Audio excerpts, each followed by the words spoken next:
وَلَقَدْ يَسَّرْنَا الْقُرْآنَ لِلذِّكْرِ فَهَلْ مِن مُدَّكِرٍ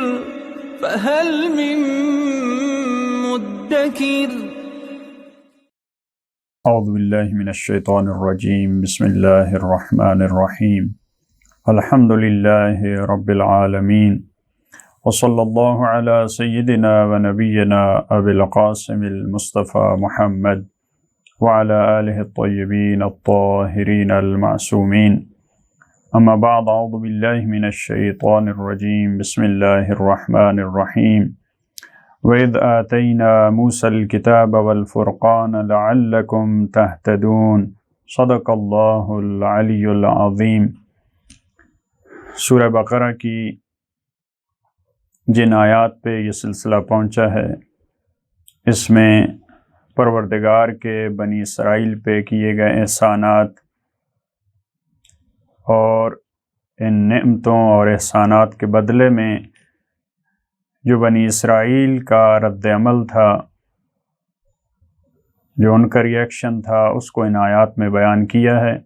ہم نے عرض کیا کہ یہ 100 کے لگ بھگ آیات ہیں جن میں بنی اسرائیل کا تذکرہ، اور فقط ان آیات میں نہیں، اس کے علاوہ قرآن کریم کے مختلف سوروں میں بنی اسرائیل کا کثرت سے تذکرہ موجود ہے۔ ان آیات میں پروردگار عالم نے جو بنی اسرائیل پہ نعمتیں نازل کیں اور انہوں نے اس کے مقابلے میں کون سا رویہ اختیار کیا، اس کو بیان کرتے ہوئے آیت نمبر 53 پہ یہ سلسلہ پہنچا ہے۔ اس میں فرمایا وَإِذْ آتَيْنَا مُوسَى الْكِتَابَ وَالْفُرْقَانَ لَعَلَّكُمْ تَهْتَدُونَ، اور اس وقت کو یاد کرو جب ہم نے موسیٰ کو دی کتاب اور فرقان، شاید تم ہدایت پا جاؤ۔ اس سے پہلے حضرت موسیٰ کا میقات پہ جانا، جیسے ہم نے کہا کہ بعض آیات میں سورہ اعراف میں بڑے تفصیل سے بیان کیا گیا، تو یہاں بھی حضرت موسیٰ کا جو میقات پہ جانا ہے اس کو تفصیل سے بیان نہیں کیا گیا، لیکن فقط جو ان کو تورات ملی ہے اس کا تذکرہ یہاں پہ موجود ہے۔ فرمایا وَإِذْ آتَيْنَا مُوسَى الْكِتَابَ وَالْفُرْقَانَ لَعَلَّكُمْ تَهْتَدُونَ، حضرت موسیٰ کو کتاب دی اور فرقان کے بارے میں 2 تفسیریں موجود ہیں۔ کتاب سے مراد تورات ہے، حضرت موسیٰ کو وہی تورات ملی ہے، کتاب ملی وہ تورات ہے، بڑا مسلم ہے۔ اور فرقان، ایک یہ تفسیر ہے کہ تورات کو ہی قرآن کریم میں یہاں پہ اس آیت میں فرقان کہا ہے۔ فرقان یعنی حق و باطل کے درمیان فرق ڈالنے والی، فاصلہ ڈالنے والی۔ تو اس دور میں تورات فرقان تھی، کیونکہ وہ اللہ کی وہ آسمانی کتاب تھی جس نے بتانا تھا حق کیا ہے اور باطل کیا ہے، لہٰذا وہی فرقان ہے۔ ایک تفسیر یہ ہے کہ تورات کے علاوہ جو پروردگار نے حضرت موسیٰ کو معجزے دیے وہ فرقان ہیں، کیونکہ ان معجزوں کے ذریعے معلوم ہوتا تھا کہ کون سے افراد حق پہ ہیں، کون سے باطل پہ ہیں۔ جو ان معجزات کی پیروی کرتے تھے وہ حق پہ ہوتے تھے، جو اس کے مقابلے میں آ جاتے تھے، جو نافرمانی کرتے تھے، وہ باطل پہ ہوتے تھے۔ اس کے بعد والی آیت میں جب کتاب ان کو دی، جب تورات دی، تو یہ بنی اسرائیل کے لیے ایک فضیلت ہے، کیونکہ بنیادی طور پہ بنی اسرائیل کے لیے تورات آئی، یہ قانون ان کے لیے آیا۔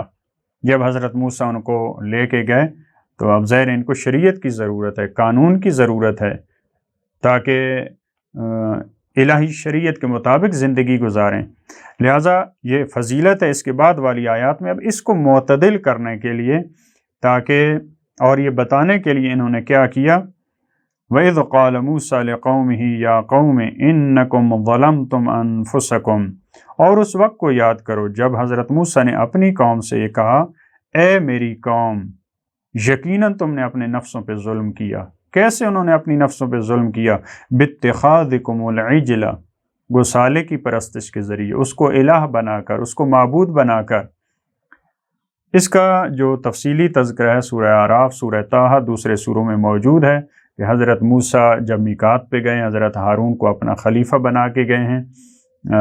ان ایام میں جو 40 دن تھے، سامری اس نے امت کو اور قوم کو گمراہ کرنے کے لیے گسالہ بنایا، اس کی پوری تفصیل موجود ہے۔ یہاں مختصر انداز میں اس سورہ میں بتایا گیا کہ تم نے یہ کام کیا، تم نے گسالے کی پرستش کی، اس وجہ سے تم نے اپنی نفسوں پہ ظلم کیا۔ فتوبوا الی بارئکم، تو اپنے خالق کی بارگاہ میں توبہ کرو۔ دیکھیں یہاں پروردگار کے لیے جو لفظ استعمال ہوئے وہ بارئکم، بارئ، واللہ الخالق البارئ المصور، دوسری جگہوں پہ جو استعمال ہوا بارئ اس ذات کو کہتے ہیں۔ ایک اس کا مطلب یہ ہے جو وجود سے عدم کو جدا کرنے والا ہے، کیونکہ انسان عدم تھا، اس نے اس کو وجود میں لایا۔ اس وجہ سے انسان جو توبہ کر رہا ہے، انسان یہاں پہ پروردگار کے اس نام سے یاد کر رہا ہے اس کو۔ فتوبوا الی بارئکم، یہاں یہ کہ بارئ کا مطلب ایک یہ بھی ہوتا ہے ہر عیب اور نقص سے جو انسان کو الگ کرے، اس کو بارئ کہا جاتا ہے۔ فتوبوا الی بارئکم، تم توبہ کرو بارئ کی بارگاہ میں، یعنی جس طرح اس نے تمہیں عیب و نقص سے الگ کیا ہے، تمہیں پاک فطرت پہ خلق کیا ہے، تم بھی اسی طرح اس کی بارگاہ میں توبہ کرو اپنے آپ کو ہر عیب اور نقص سے، کیونکہ جو تم نے گسالے کی پرستش کی ہے، یہ تم نے اپنے آپ کو معیوب بنا لیا ہے، تم نے اپنے آپ کو ناقص بنا دیا ہے، گناہگار بنا لیا ہے۔ اپنے آپ سے ان نجاستوں کو، اس شرک کو، اس بت پرستی کو الگ کرو اور پاک صاف ہو کر اس کی بارگاہ میں توبہ کرو۔ اس توبہ کا طریقہ کیا ہے؟ فَاقْتُلُوا أَنفُسَكُمْ، اپنے نفسوں کو قتل کرو، ایک دوسرے کو قتل کرو۔ تو آج بھی یہ بتایا جاتا ہے کہ جو مرتد فطری ہوتا ہے، ایک مسلمان ہوتا ہے، مسلمان گھرانے میں ہے، مسلمان ہے، اگر وہ کفر اختیار کرتا ہے، وہ خدا کا انکار کرتا ہے، تو اس کی سزا اس کو قتل کیا جاتا ہے۔ تو وہاں بھی جتنی، دیکھیں یہ بھی ایک پیغام ہے، جتنی بڑی پروردگار نعمت دیتا ہے، اس کے کفران نعمت کی سزا بھی اتنی بڑی ہے۔ کتنی نعمتیں اس نے دی، 40 دن حضرت موسیٰ نہیں تھے، تم نے کتنی بڑی جرأت اور جسارت کی، کتنا بڑا گناہ کیا، لہٰذا اس کی توبہ بھی کیا ہے؟ فَاقْتُلُوا أَنفُسَكُمْ، جو مجرمین ہیں وہ قتل کیے جائیں گے، ان کی سزا قتل ہے۔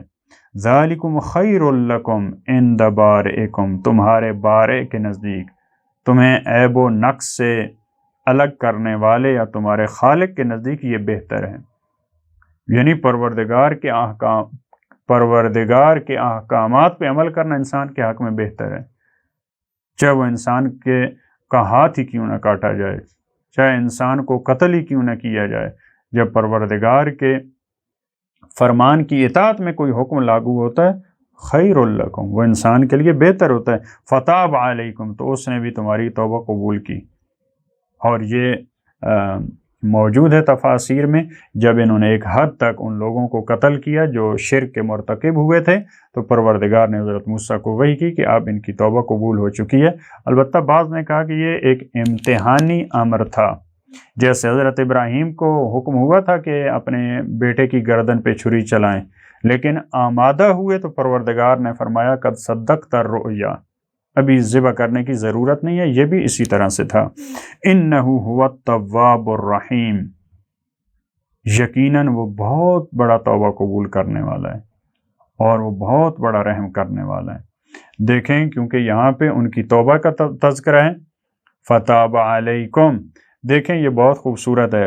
جب بندوں کی توبہ کی باری آتی ہے تو اس میں جو تعبیر ہوتی ہے قرآن کی، فتوبوا الی، تاب الی، لیکن جو پروردگار توبہ قبول کرتا ہے اس کے لیے تاب علی، اسی وجہ سے فرمایا فتاب علیکم، پروردگار پلٹتا ہے، یعنی پروردگار توبہ قبول کرتا ہے، پروردگار اپنے لطف اور کرم کے ساتھ رجوع کرتا ہے انسان کی طرف، اور وہ انسان کی توبہ قبول کرتا ہے، وہ بہت بڑا توبہ قبول کرنے والا اور بہت بڑا رحیم ہے۔